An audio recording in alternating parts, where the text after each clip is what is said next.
I told Kevin I wanted a divorce. I don't want anything except the money. Kevin sneered with his hands in his pockets. You're even giving up on the son you love so much. I'm giving him up too, because, for his 5th birthday wish, my son said, "Can Dad and Mom get a divorce? I want Aunt Melissa to be my mom." Chapter 1. I handed the divorce papers to Kevin. He looked at them as if they were just another ordinary document on his desk. His gaze was cold and distant. Perhaps the only time I felt his passion was during those relentless nights. Diana, if you want to throw a tantrum, at least choose the right place. This is the office. He was certain I wouldn't go through with the divorce. To him, this was just another jealous ploy. I'm not throwing a tantrum. I had been waiting in the guest room, just like any ordinary visitor, for 3 whole hours, all the while enduring the pitiful glances from others. How could that be considered a tantrum? When Miss Melissa comes to see the boss, she doesn't have to wait even a minute. So, the rumors about Kevin hating his wife are true?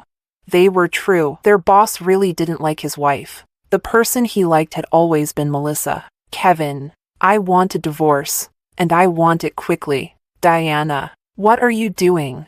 Only then did Kevin lower his eyes to look at the papers. Diana, you're asking for just this much money in the divorce? Yes. When I got pregnant by accident, he had originally offered me the sum as compensation to keep me away from him. But I didn't leave, because I am a character in a transmigrated novel, assigned a task by the system. Giving birth to Lucas and marrying Kevin were my tasks, no matter how hard I tried.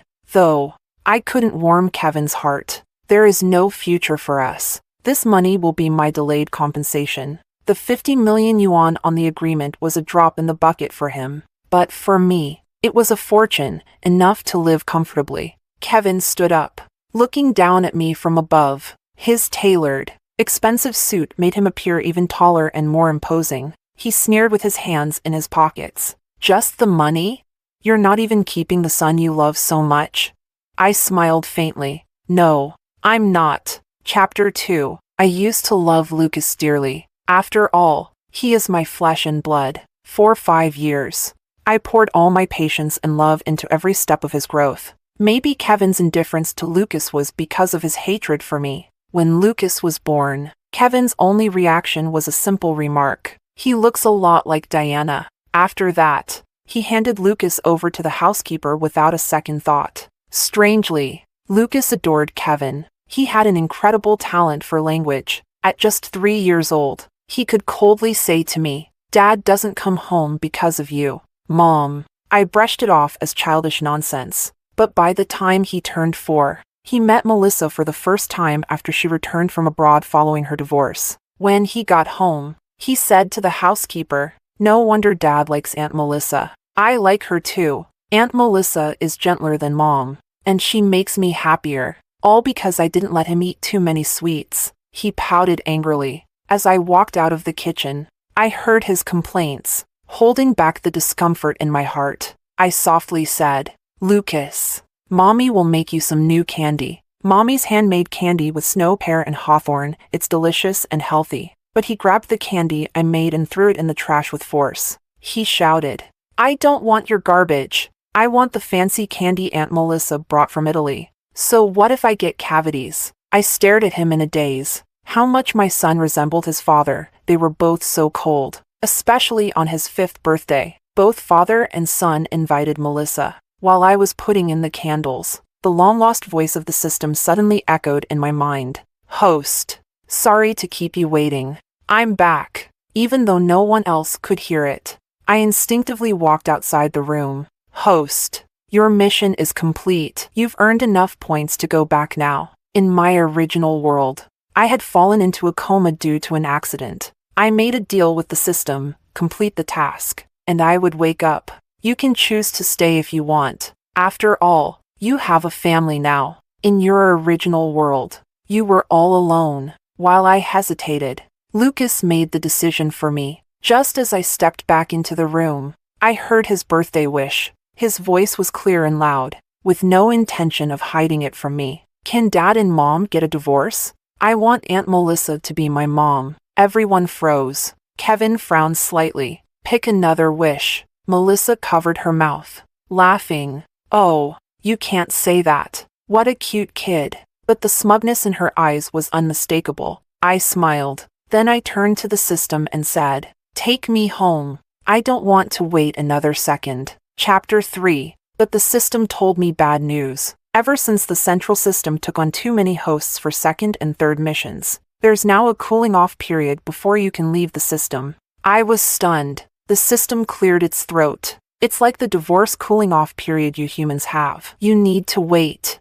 Wait for what? Damn it. I silently reminded myself to stay polite and asked, "How long?" 3 years. 3 years? System, are you afraid that by the time you finally get your act together, the whole thing will have gone cold? The system paused for a moment. Host, your insults are quite sophisticated. After 3 seconds of silence, it added, "As compensation for my long absence, I'll add an extra third to your points, allowing you to wake up from your vegetative state in perfect health." Fine, but let me finalize my divorce first. That's why I'm standing in Kevin's office right now. Kevin, let's get divorced. Kevin lit a cigarette with a sharp flick. He blew out a smoke ring, smirking with a devilish charm. "Diana, have you forgotten? Who was it that said 5 years ago she would die without Lucas? Those were my words." That year, Kevin heard about Melissa's marriage abroad.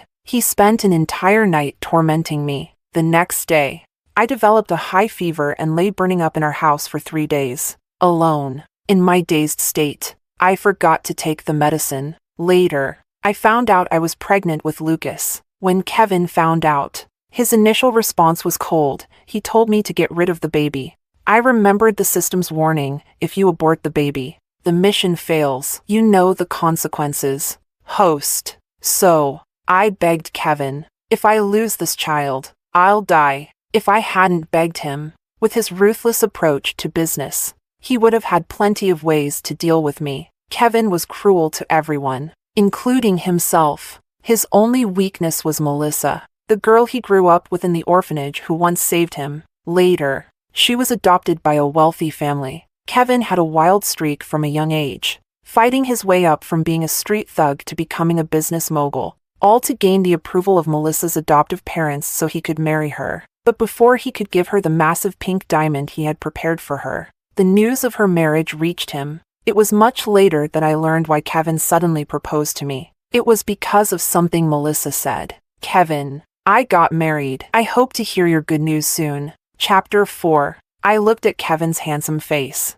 but all I could think was, "I hope I never have to see him again." I calmly said, "Since both you and your son like Melissa so much, after the divorce, you two can start a family, and everyone will be happy. Isn't that a good idea?" Kevin narrowed his eyes on me. One of his perfectly shaped hands lifted my chin. He sneered, "Playing hard to get?" Then, his smile vanished as he coldly said, "If it's a game you want, I'm in. And one more thing, after the divorce, without my permission, you are never allowed to see Lucas." Was that a threat?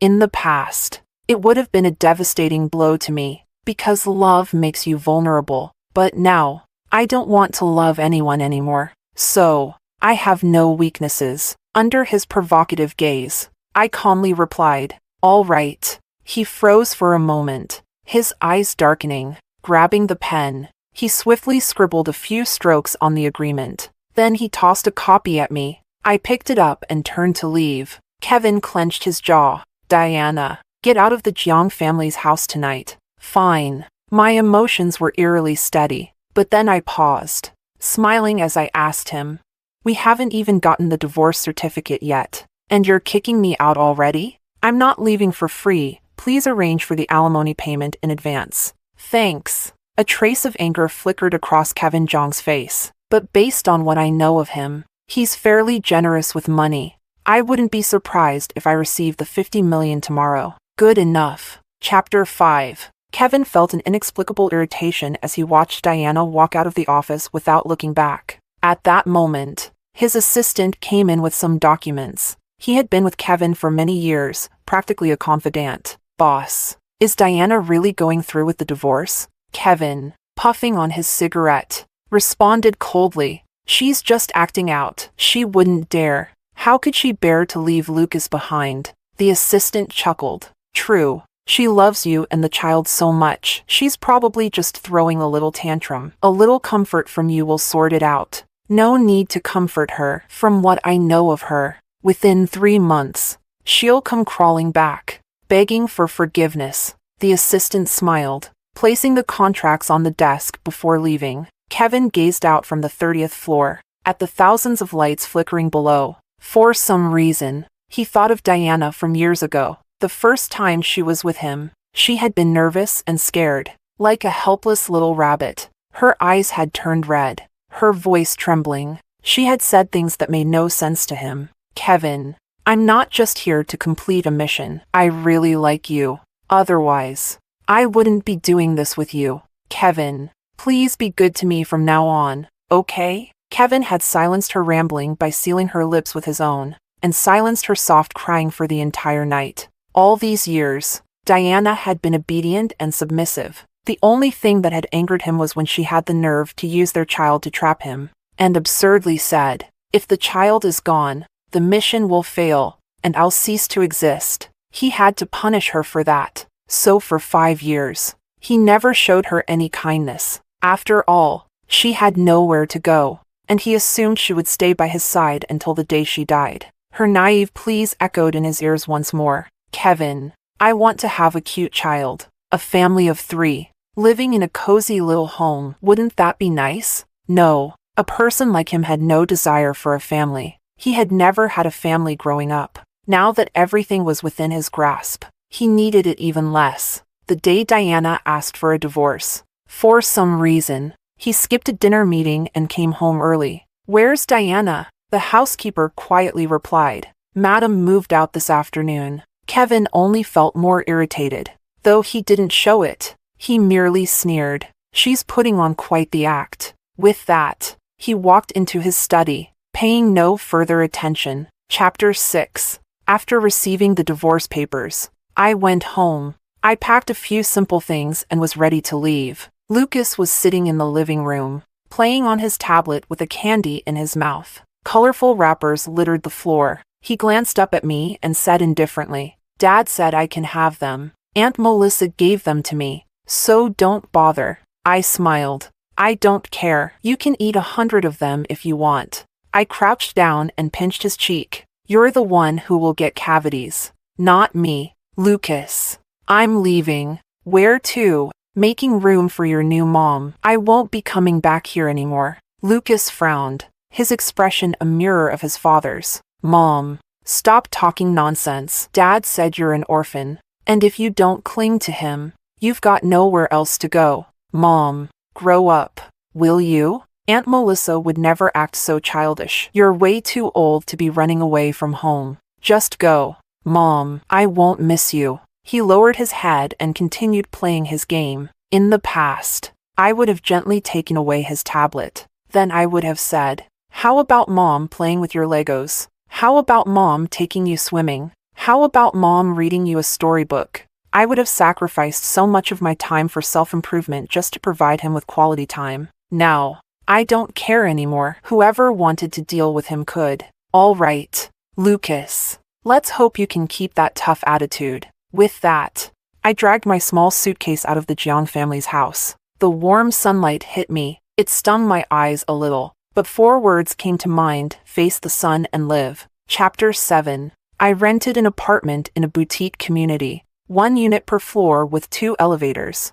No need to buy, after all. I wouldn't be able to take it with me in 3 years. The neighborhood was scenic and pleasant, and when I opened the window, I could see the ocean, but I could also see someone walking toward the sea, a tiny figure, slowly heading alone toward the waves. Instinctively, I rushed downstairs in my slippers. Across a road and a strip of greenery was the beach. I scooped up her small body in my arms. Where are your parents? The little girl looked about 3 years old, her round eyes like big grapes. Her eyes were wet, as if she had been crying, but she didn't say a word, just tightly clutched the hem of her dress. Sophia, a young, handsome man walked over. I hadn't noticed before, but he had been sitting on a hammock under a tree on the beach, watching her the whole time. "Thank you," he said.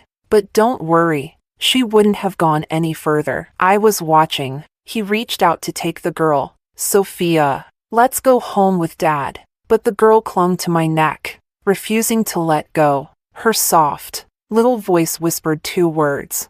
"Hold me." The man froze for a moment, then smiled. This is the first time Sophia's ever asked a stranger to hold her. The little girl was soft and smelled like milk. So cuddly I couldn't bring myself to push her away. I had no choice but to carry her back to the community. To my surprise, they lived next door. The man thought for a moment and said, "Sophia seems to really like you. I know you're single and currently unemployed. It's just the 2 of us, father and daughter. I live a clean life. No bad habits. I'm a doctor." I handed the child back to him, in a voice low enough that the child couldn't hear. I said, "Even if you're a doctor, you shouldn't be using your kid to hit on women and prying into my personal information. You look like a male model, but your behavior is so sleazy." He stared at me, stunned. "Diana, I was just asking if you could help take care of Sophia for a while, at least until I find a nanny she likes."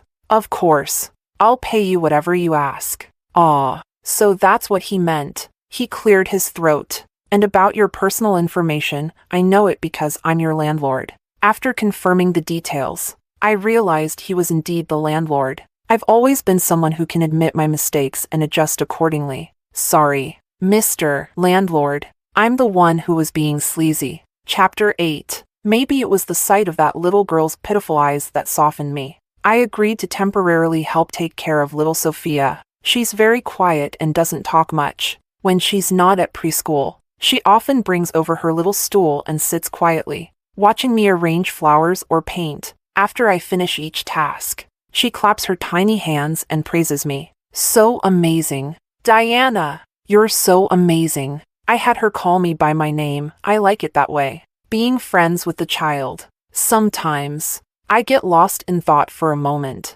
Lucas never did anything like that. He would always complain, "Mom, this is so boring. Play Legos with me." Sophia is such a sweet and adorable little creature. Truly a healing presence. The only odd thing about her is that she often cries out for her parents in her sleep. She wakes up with her eyes wet. I feel so bad for her, so I hold her gently and comfort her in a soft voice. I give her one of my homemade pear and hawthorn lollipops. She pops it in her mouth, her eyes squinting into happy little crescents. She gives me a kiss, sweet with the taste of fruit. When her dad, Sam, gets home from work, she proudly tells him, "Dad, Diana's candy tastes better than the ones you buy." Sometimes, she doesn't even want to finish it in one go, nibbling on it slowly. I laughed. "Go ahead and eat it. If you like it, I'll make more." It turns out that the things Lucas never cared for are treasures to someone else.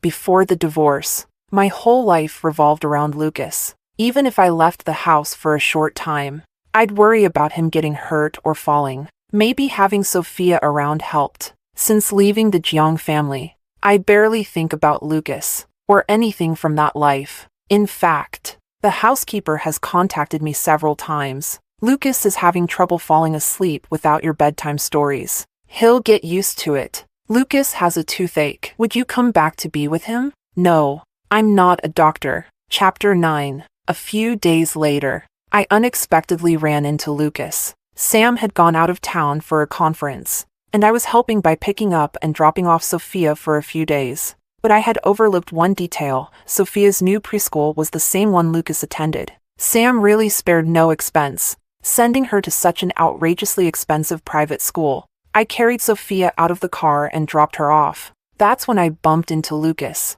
He was getting out of the car, and Kevin was sitting there with his usual stoic expression. Lucas opened his mouth, ready to call out Mom, but the words got stuck in his throat. "Even though we're divorced, he's still my son, an old acquaintance." I greeted him casually.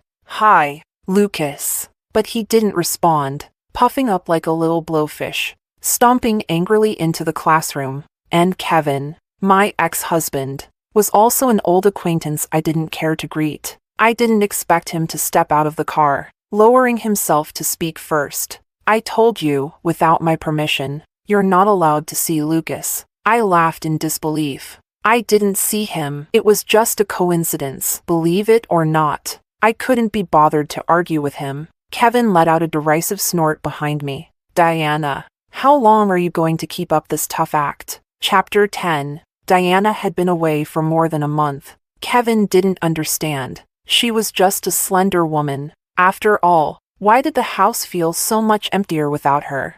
But it wasn't something that really bothered him. It was Lucas who cried all the time. He kept pestering the housekeeper, asking, "When is Mom coming home?" Kevin couldn't figure out how he felt about Lucas. Maybe because he had been abandoned as a child, left near a garbage dump. He had never experienced what it felt like to have parents. So, he didn't quite know how to be a father. Stop crying. What does a boy look like when he's always crying? Lucas sniffled. Dad, can you tell me a bedtime story like Mom? No, you don't have to sleep if you don't want to. Lucas blinked in surprise. In the end, Kevin sat by Lucas's little bed and started telling him a story. The more Kevin talked, the more irritated he became. He should be in his study, reviewing financial reports. Why was he sitting here reading children's books?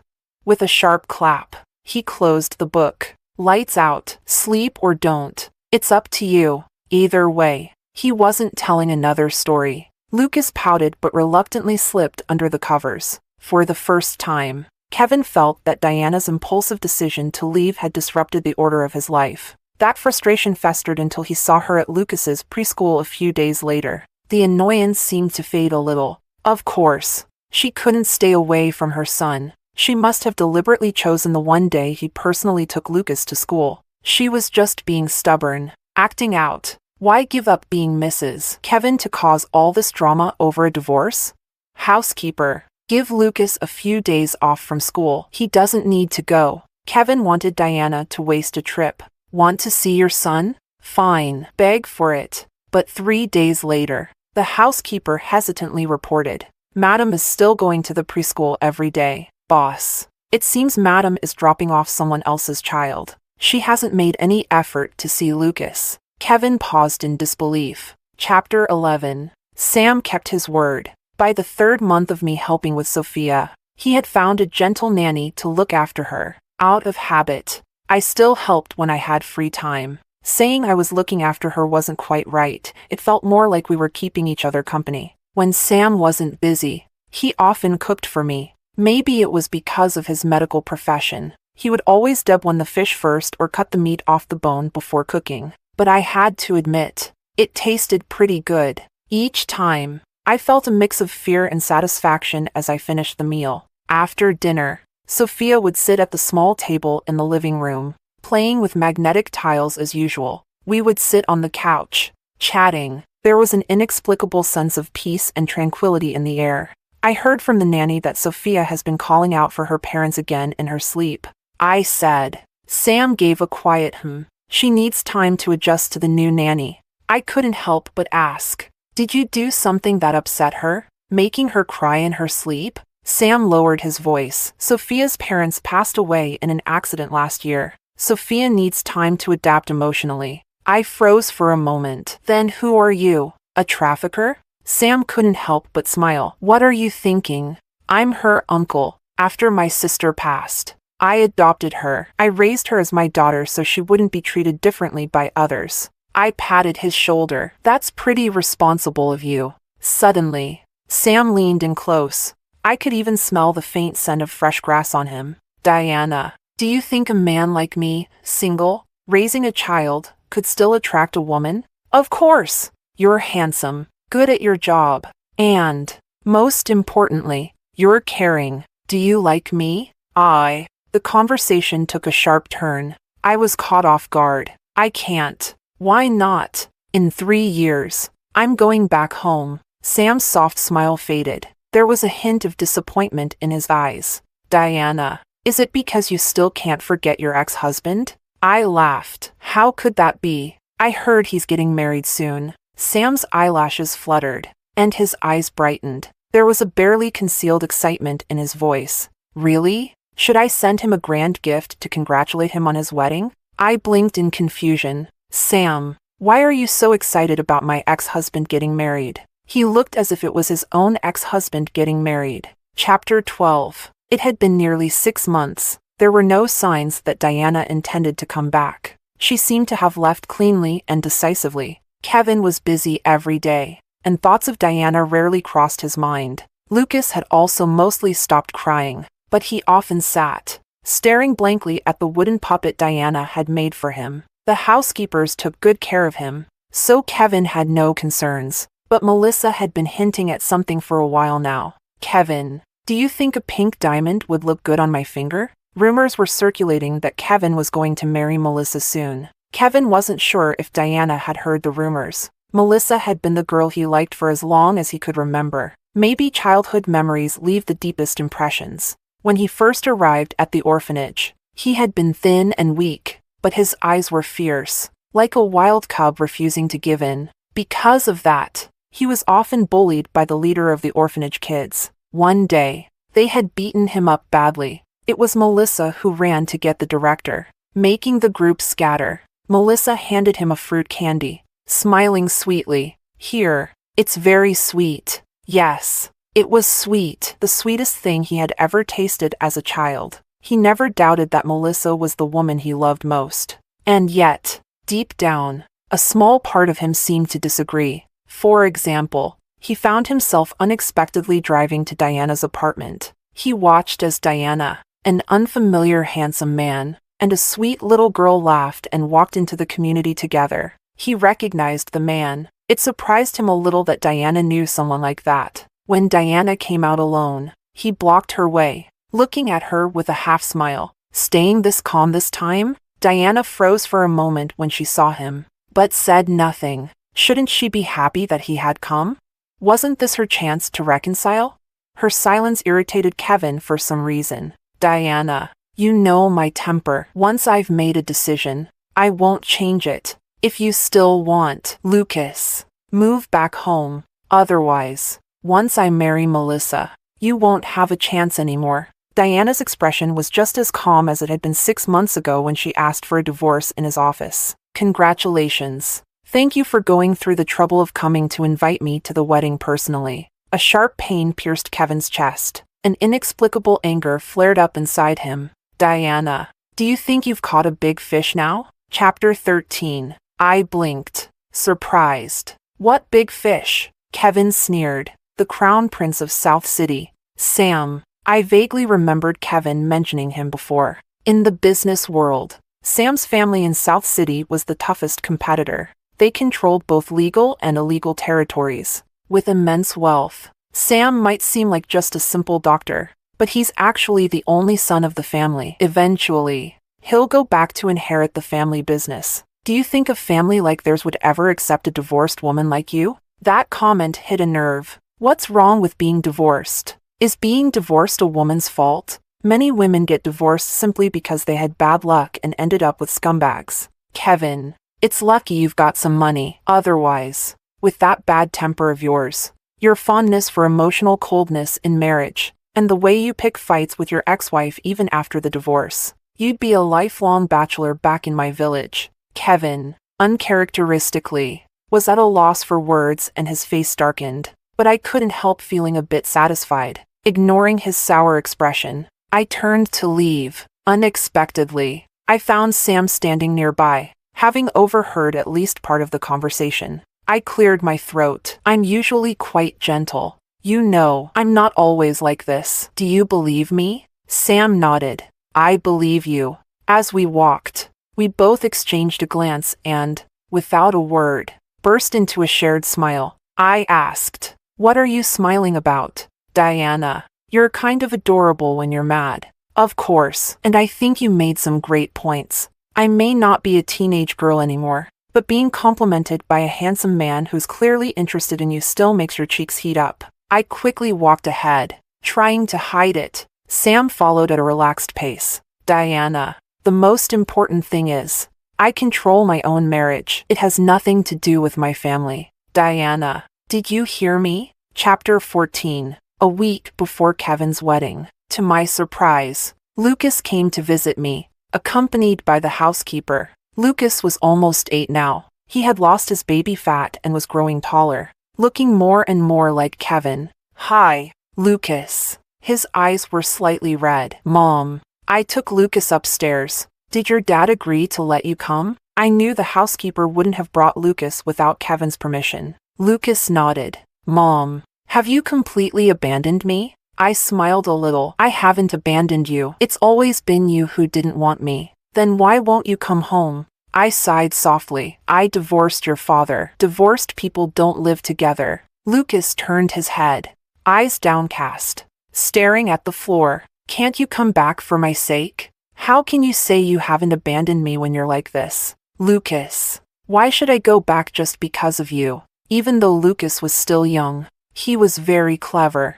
I didn't treat him like a small child in conversation because he understood what I was saying. There was a time when, driven by the system's mission and my desperation to survive, and because I lacked love, I clung too hard to the idea of having the perfect family, a loving husband, and a cute child. I was so attached to it. But the tighter you hold on to something, the faster it slips through your fingers. Like sand, for the past 5 years, I revolved around you and your father, losing sight of myself. That kind of self-sacrificing devotion doesn't make sense. It didn't make me happy. You have to love yourself first before you can love others. Lucas, there's nothing wrong with me loving myself first. Lucas seemed to understand only partially. He mumbled softly, "Then why didn't you take me with you when you got divorced?" I looked at him seriously and said, "I could have taken you with me. I could have stayed in this world. And after all, I did give birth to you, so I do have a responsibility to you.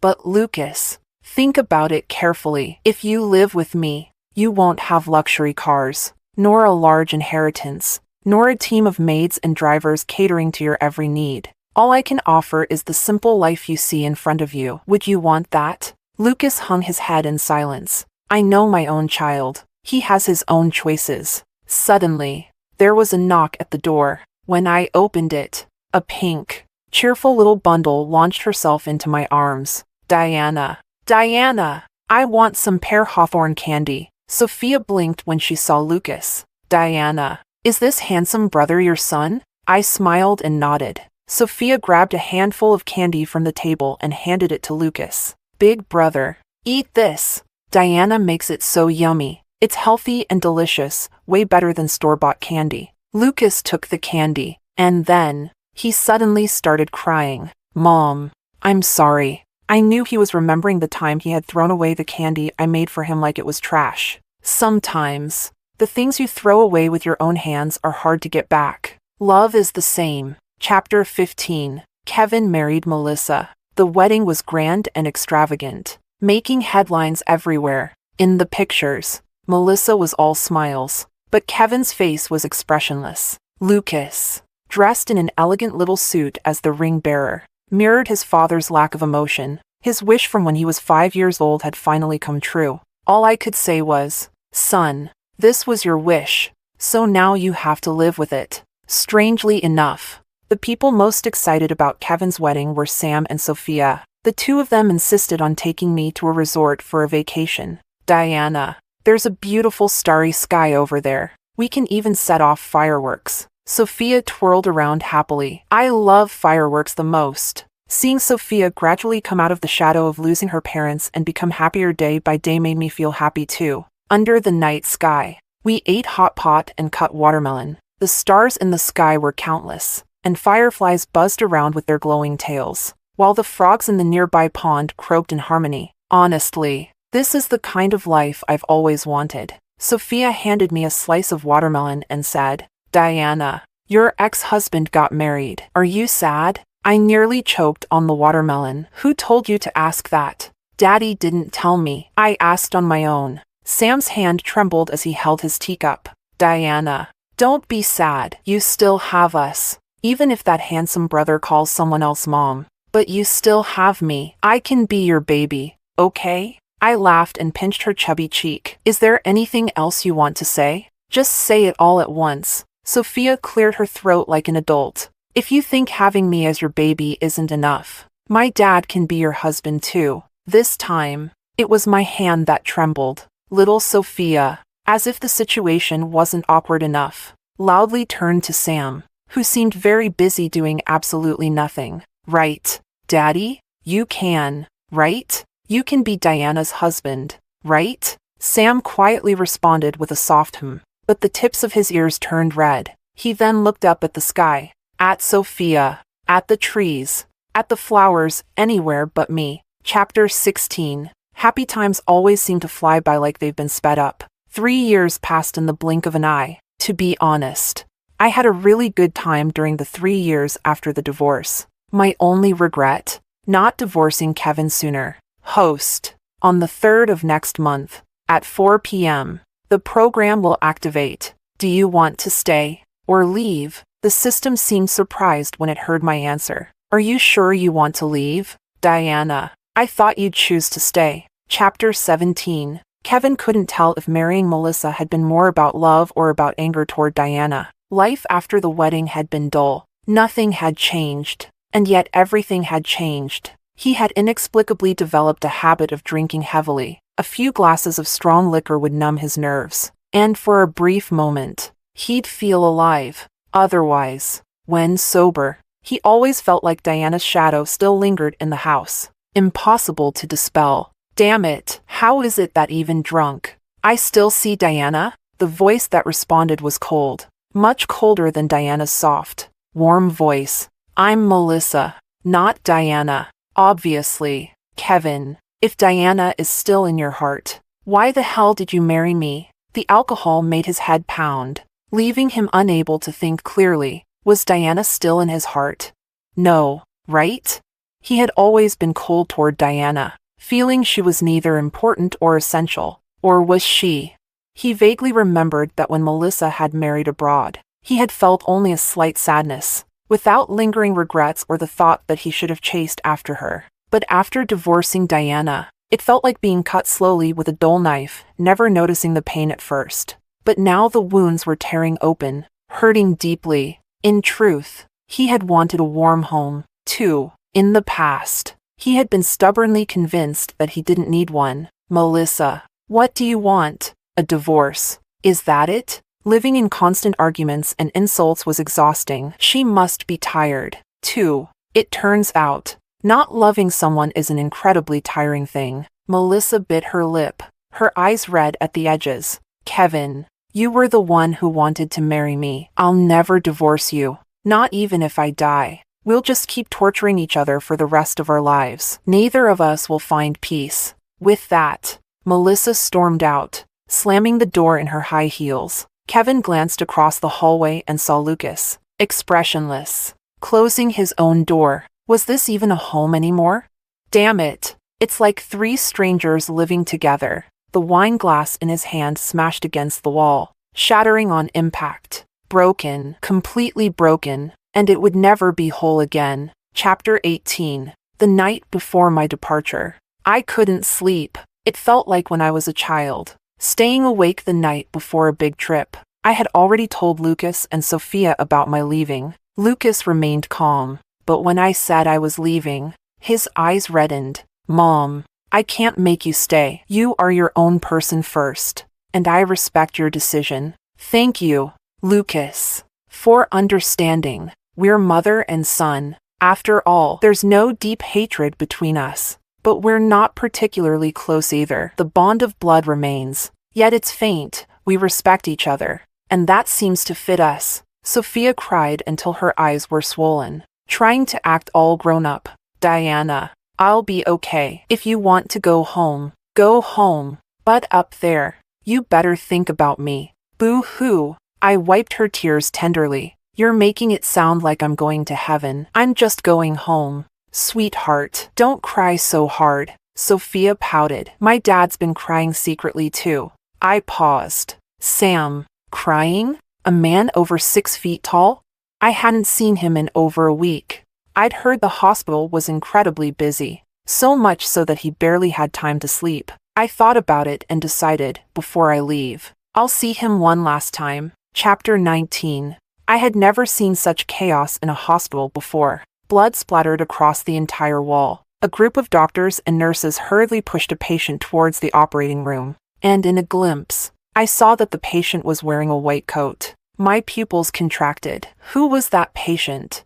I couldn't get through the crowd, but someone nearby told me. A middle-aged patient attacked a doctor and then jumped to his death. The doctor who was attacked, Dr. Eric, is a well-respected and highly skilled physician. It's heartbreaking. I pressed my hand against my chest, my heart racing uncontrollably. I had met Dr. Eric before. He was one of Sam's colleagues and good friends, a kind, gentle doctor. More voices of criticism from the patient's family reached my ears. That Sam is truly heartless. Instead of rushing to save Dr. Eric, he chose to save the murderer. Maybe he's jealous that Dr. Eric's medical skills are better than his. Maybe another doctor was already treating Dr. Eric, and Sam couldn't get in, so he decided to help the attacker. Rubbish. They didn't understand anything. Sam would never be like that. I had no energy to argue with them, so I anxiously waited for the outcome of the surgeries. The doors to the operating room finally opened. 2 pieces of good news followed. Dr. Eric has been saved and is now out of danger. It's a medical miracle. And the murderer has also been saved by Dr. Sam. I finally let out a breath of relief. Now I had the energy to set those clueless relatives straight. Dr. Eric was already being treated by highly skilled specialists. Sam didn't need to force his way in and create chaos. This is a hospital, not a marketplace. More people don't mean better results. As for the murderer, it's good that Sam saved him. He should live to see himself convicted, shamed by the world, and condemned for his actions. Letting him die would have been too easy for a scumbag like that. The people who had criticized Sam earlier turned red and fell silent. When I turned around, I saw that Sam had overheard everything again. He looked utterly exhausted, but his smile was bright. Diana, thank you for standing up for me. Otherwise, I might have been wronged to death. In a quiet moment, he leaned in and asked softly, "You came to see me to tell me you're not leaving tomorrow, right?" I knew he was talking about my departure from the system. I smiled. Sorry, but tomorrow, I am leaving. Chapter 20. Today was Melissa's birthday, and she was throwing an extravagant party at the villa. Kevin let her have her fun. At this point, besides money, there wasn't much else he could give her. Yesterday, Lucas had told the housekeeper he was going out to see Diana. Kevin didn't stop him.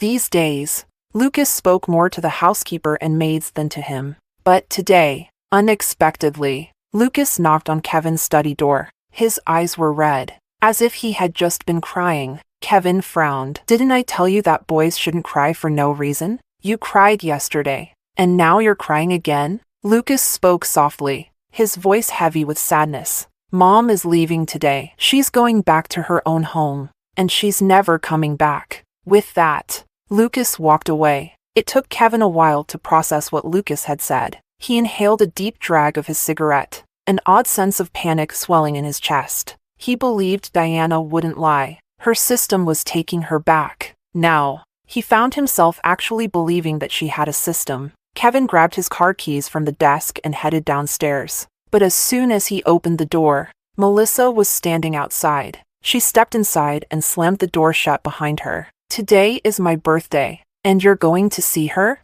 Kevin, you bastard. Have you ever thought about my feelings?" Kevin didn't argue. At this point, he couldn't argue. Melissa pressed her body against the door, blocking his way. She cried and yelled. Her perfectly applied makeup smeared halfway across her face. Kevin gritted his teeth. "Move. Today. I won't let you go after her, even if I die." Kevin didn't want to hurt her, because, in a way, he pitied her, a woman whose husband didn't love her. He simply stood by the window and let out a cold laugh. "Melissa, I don't care about you, but please don't get in my way. And have you ever considered my feelings when you did those awful things?" Melissa's face visibly paled. "What things?" Kevin looked at her as if she were a stranger. "The assistant, the director. Do what you want, but stop messing with people around me." Melissa burst into hysterical sobs. "If it weren't for your neglect, your emotional abuse,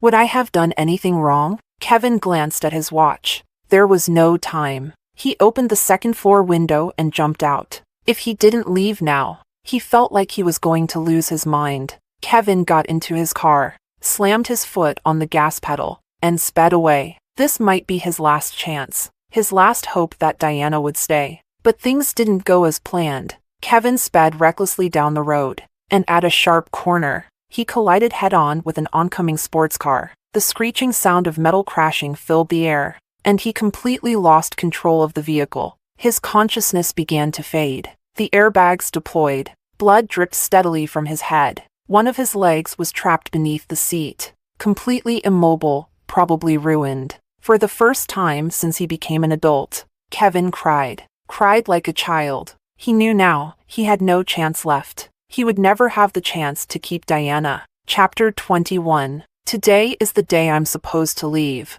But I didn't. No one knew. It took me a while, but I finally found Sam and his daughter. Under the fading light of the sunset, Sam stood there like a finely sculpted statue. He quietly watched the distant coastline, his expression both lonely and defeated. Meanwhile, little Sophia was busy digging in the sand with the small shovel I had given her. As she dug, she muttered softly to herself. I stepped closer, and I couldn't help but laugh when I heard her. Crab, don't come and pinch me. Diana's gone, and I had to think of 100 happy things just to keep myself from crying. Daddy can hold it in, and so can I. But if you pinch me and it hurts, I'll really cry. I crouched down and gently moved the little crabs out of her way. Go ahead. Keep digging, sweetheart. Sophia looked at me for a moment, completely stunned, before turning around and yelling, Daddy, come quick! I'm hallucinating in broad daylight. I'm seeing Diana, in the glow of the sunset. Sam's lips slowly curled into a smile, his eyes still tinged with a bit of redness. Sophia, it's real. Diana's come back. Sophia's joy exploded. Diana, you're not leaving, right? Sam casually stuffed his hands into his pockets. Didn't you say you were leaving today? I pointed to the cake sitting nearby. It's your birthday today. Can't I go out and buy a cake? Sam's smile grew visibly brighter. Sophia ran in circles on the beach, giggling as the waves chased her tiny feet. Sam's eyes shimmered. Hey, you didn't delay going home because of us, did you? That would make us feel really bad. Diana, I raised an eyebrow, grinning. Sam, you're starting to sound a bit manipulative. Of course it wasn't because of you guys. It's just that, for now, I can't go back. Chapter 22. Yesterday, while I was at the hospital, the system was still complaining. As expected, women are fickle. Last month, you said you were leaving, and now you want to stay? System, can you help me? Use my points to keep Dr. Eric alive, okay? Because the system had told me that originally, Dr. Eric wasn't going to make it. His life was supposed to end tragically. Sure, host.